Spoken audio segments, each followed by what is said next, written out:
Hey there, YouTubers. Kitten Hoarder here, and you're watching Session Report, the show that takes you to the gamer's table to share in the surprises that come out during play.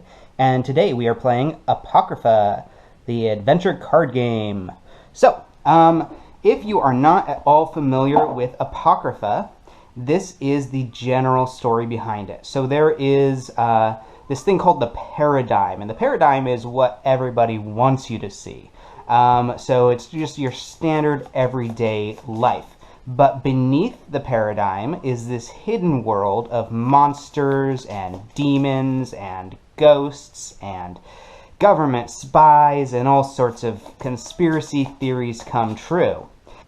So you play as a group of weirdos who have basically seen through the paradigm, who have seen the truth beneath what we accept as our reality, and they have been drawn to this small town of Candle Point, Wisconsin, and basically this is like a nexus for all things weird.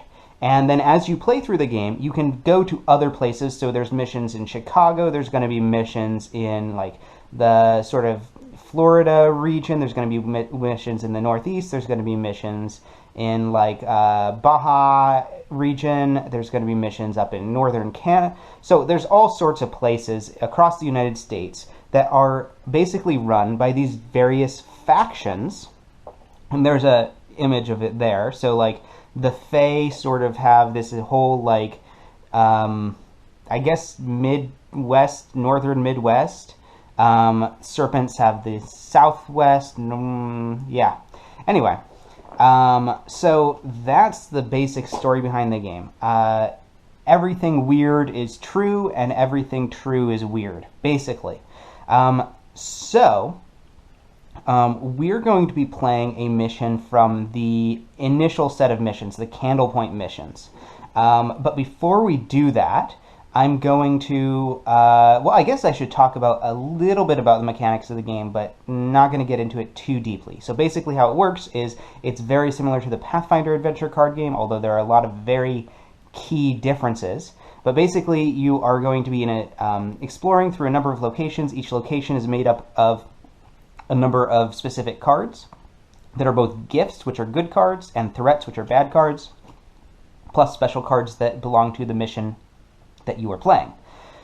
As you explore the locations, you are going to draw a card, and then you are going to try a check against that card, either to gain it if it's a gift, or to defeat it if it's a threat.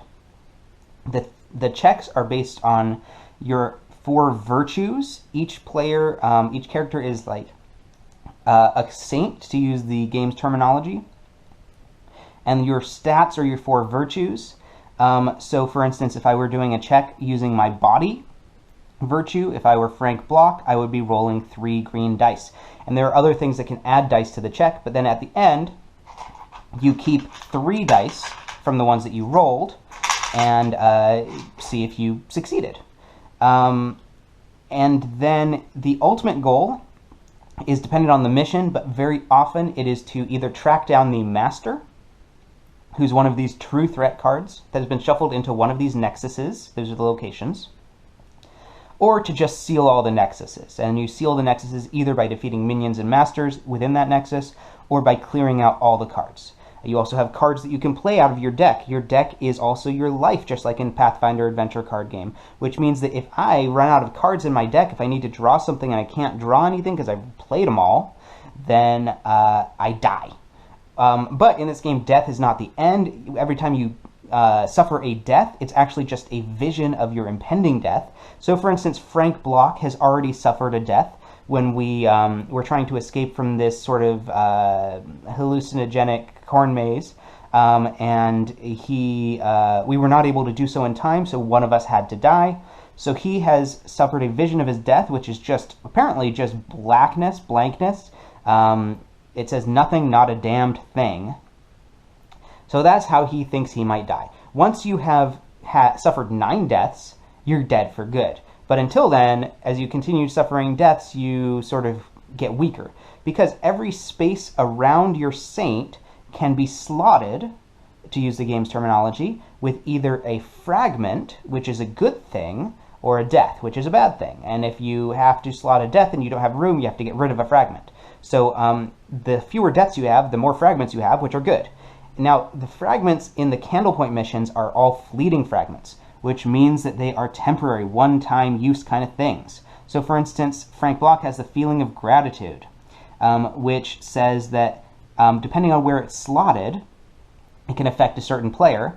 And if you sacrifice this card, which means get rid of it, put it back in the box, upgrade all your dice, then trash one die. Upgrading a die means turning it to a higher number. So that's pretty cool little ability that he has access to whenever he wants.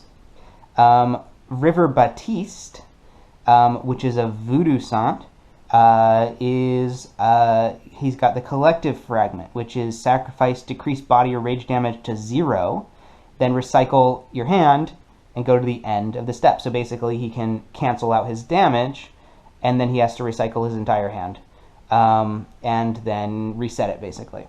And Diana Jones has a couple of cool fragments, and in fact she has both of the mission-specific fragments. When you complete a mission, you can turn it into a fragment, which is a good thing.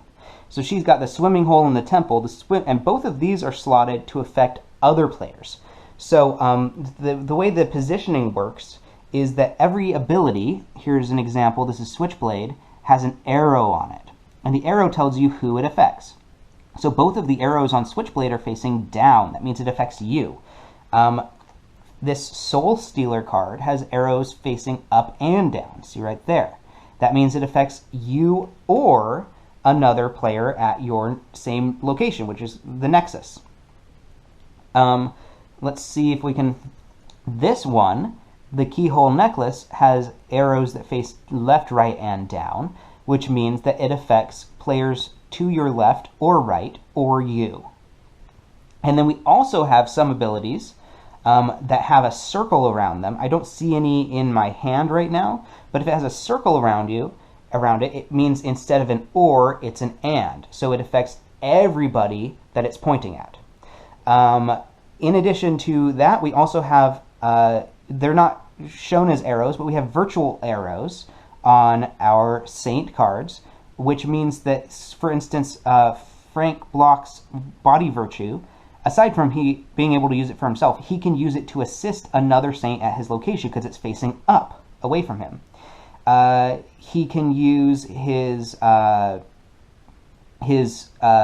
Virtue to assist the Saint to his right, and that is seated to your right around the table. So he can assist River when River is doing a mind check. And when you assist, you basically get a reroll, but then the card mutates, so it's sort of not that great. But we'll get into that when we play the game. And then where you slot your fragments also affects where they're going to, how they're going to have their effect. So both of these fragments are slotted facing down toward the player, which means they affect the player. These two fragments are slotted facing up, which means they affect other Saints at the same Nexus. This one is facing up and to the right, which means that it not only can affect other Saints at her Nexus, but it can also affect Frank Block since he's seated to her right. So that's pretty much how the game works. There's a lot of details that I didn't want to get into because this is not a how to play video. This is just a gameplay video. But we will be explaining everything as we go. So that's a pretty good overview of the game. So now let's get into who the characters are and what the heck kind of mission we're facing. Okay, let's begin with Diana Jones. She is the High Roller. So everybody on the back of their card has a little bio. Let's look at hers. Blackjack, craps, Russian roulette. Whatever game of chance you have is a game of skill for Nana Jones. Money isn't the point for her. Finding people with an unnatural edge is. People think she's a whale, but she's actually a shark. So, whale is like a casino term for those old people who go into the casino and spend a lot of money. She is not one of those. She is a shark, which means that she is taking your money. She is a really cool character for altering probability because she has this ability, evaluate, during the evaluate step, which is one of the steps of basically doing any check. After you roll the dice, you evaluate them to see what you got. She can discard any card in her hand to flip a die over, which means if she rolled, let's say she was supposed to get a 16, and she rolled, well, that's not enough. Let's say she rolled this. She was trying to get a 15, she rolled a 9 and a 1. Remember, you can only keep 3 dice. So she could discard a card to flip this die into a 6, and suddenly she succeeded where she had previously failed miserably. That's really cool. She also has the ability that during the Sanctify step, which is when you try and seal your Nexus after defeating a Master or Minion, well, after defeating a Minion, most of the time the Master is an auto-seal, she can recycle 1 card, and if someone else fails to Sanctify, she can attempt to Sanctify instead. So that's pretty cool. All right, let's move on to Frank Block. The Windy City sleeps easier because Frank Block is working the night shift. He is Operation Impact Incarnate, a one-man SWAT team against the Moonlight Warriors. When Frank's around, best be cool or be in the cooler. He is the bad cop. He is really good at hitting things. He's sort of like the Karen Murphy of this game. I think that is an intentional parallel because he is based in Chicago. He's fighting werewolves. He's a cop. Anyway, so he's got a couple of cool abilities. When he assembles using his rage, which look at that, it is a 4. When he assembles dice, that's when you get your dice for a check. He can recycle any 1 card to add a rage die. Now, all of these powers are once per step, so once per check, basically. But that's pretty cool, and it's not just when he assembles using rage, it's when he or someone at his Nexus assembles using rage. So he can make everybody's rage, which is basically your attack, better. But not everything is attacks in this game. A lot of things you'll be dealing with other stats. So he's really, really good at fighting. He's not that great at anything else. I mean, he's got a fair amount of body, a fair amount of mind, not very good soul. And I picked him specifically because my other 2 characters have very high soul. So I wanted something to balance that out. He's also got a pretty cool ability that lets him get free explores, basically, although it does sort of wear down the clock. If he wins versus a threat, he can discard a card to examine the top card of the clock. If it's an omen, draw it. So I didn't talk about the clock yet. The way that this clock works is basically it's a doomsday clock that's composed of usually omens, and omens are the things that let you investigate your location. So here's a bunch of omens. They're either good or bad, doom or hope, and they make you flip your location or your Nexus to that side. So that ability is just sort of okay because yes, you get a free investigate, but you would get that investigate anyway if you just wait until your next turn, because every turn you draw the top card of the doomsday clock and you can then play it to investigate. So this is his ability. I haven't used it very often yet, but I can imagine it's really good if you want to, for instance, if you have a really good hand and you know there's something coming up that you want to hit. So like, for instance, we can combine it with Diana Jones, who has the magic mason jar that lets her examine the top card of her location. But let's move on to the next saint, River Batiste. Life in the Red Stick is usually quiet, but occasionally explodes with the fury of a petrochem blast. River knows the tumult of a protest line as well as the sanctuary of a grease shop. If knowledge is power, knowledge of power is even more powerful. So, River is pretty cool. He's basically a voodoo practitioner in Louisiana. And he can, when he plays a conjure gift, so these gifts have these keywords that have a couple of, or these skills that have a couple of different effects. But when River plays a conjure gift, he gets to lower the cost, which is awesome. Basically, for instance, this one, you can discard it to boost your soul. We'll talk about boosting when we get to it, because I'm sure that's going to come up.